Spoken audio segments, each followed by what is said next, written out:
आप देख रहे हैं देश का विशाल नेटवर्क इंडिया टीवी लाइव, सच्चाई की सही आवाज। ધોળકા તાલુકા પંચાયતમાં પ્રમુખ ઉપપ્રમુખ બિનહરીફ ચૂંટાયા। આજ રોજ ધોળકા તાલુકા પંચાયત સભાખંડમાં તાલુકા પંચાયતના પ્રમુખ તથા ઉપપ્રમુખની સામાન્ય ચૂંટણીમાં પ્રમુખ તરીકે શ્રી દશરથભાઈ મકવાણા તેમજ ઉપપ્રમુખ તરીકે શ્રી રેણુકાબેન મસાણીની નિમણૂક સર્વાનુમતે કરવામાં આવી હતી।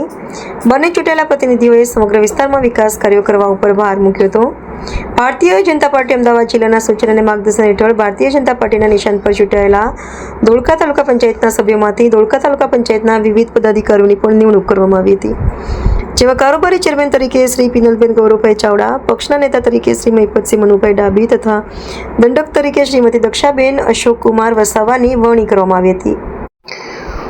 ઉપસ્થિત રહી સર્વે નવનિયુક્ત તમામ નવનિયુક્ત પદાધિકારીઓ તથા તાલુકા પંચાયતના ચૂંટાયેલા સદસ્યો સાથે મળીને ધોળકા તાલુકાના સર્વાંગી વિકાસમાં મહત્વપૂર્ણ યોગદાન આપશે।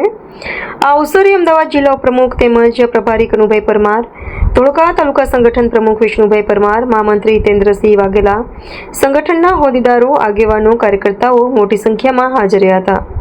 રિપોર્ટર સહદેવ બેલદાર, ભારતીય જનતા પાર્ટી ગુજરાત પ્રદેશનું શીર્ષ નેતૃત્વ, અમદાવાદ જિલ્લા ભારતીય જનતા પાર્ટીના અંશના હોદ્દેદારો, ભારતીય જનતા પાર્ટી મૂલ્ય મંડળ, ધોળકા વિધાનસભાના પકવાડેલા ધારાસભ્ય શ્રી તુલસી ડાભી સાહેબ, આદરણીય અનિલસિંહ ચુનાસમા, સૌ વડીલોના આશીર્વાદથી મને આ નેતૃત્વની તક આપું છે ભારતીય જનતા પાર્ટી। છેવાડાના માનવીનો ઉત્કર્ષ માટેનો જે ભારતીય જનતા પાર્ટીનો એક મંત્ર છે, એ મંત્રનો સાર્થક કરવા અમે અમારી પૂરી તાલુકાની ટીમ તાલુકાના વિકાસ માટે કોઈ પણ જાતના ભેદભાવ વગર વિકાસની રાજનીતિ અમે કરીશું। અને ભારતીય જનતા પાર્ટીએ મારા જેવા એક સામાન્ય દેવ પૂજક સમાજને તક આપી છે, એ બદલ હું ભારતીય જનતા પાર્ટીનો આભાર માનું છું।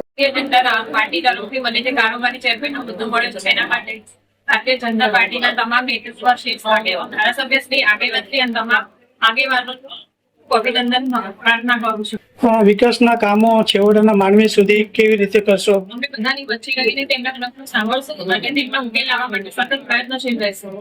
सेवा संगठन और विकास दिशा में देश और प्रदेश की खबरों के लिए अभी सब्सक्राइब कीजिए इंडिया टीवी लाइव, साथ ही बेल आइकन को दबाना बिल्कुल ना भूलें, जिससे सबसे पहले खबर आप तक पहुंच सके।